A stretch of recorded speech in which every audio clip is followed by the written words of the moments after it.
Ассалаумағалейкум, құрметті оқырмандар. Бүгін бізде таңқауыстағы жасап кеткен жұмыстарымыз полный залы двойной потолок тартқан болатынбыз, шет парящиймен, және де кіреберіс коридор тоже парящий, магнитный трекпен, мебельдің орындары, және де мына жерде бір мебельдің орны бар.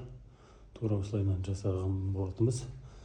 Кеше келдік, осы кухнясында жұмыс жасадық, қара стапкамызды салдық, сосын және де мына жерде канализацияның турбалары болған, соларды жауып бердік, осылай натюрныймен әдемілеп.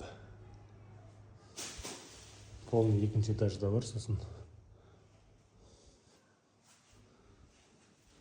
коллектор ромбикпен, сосын санузел ромбикпен болды бізде.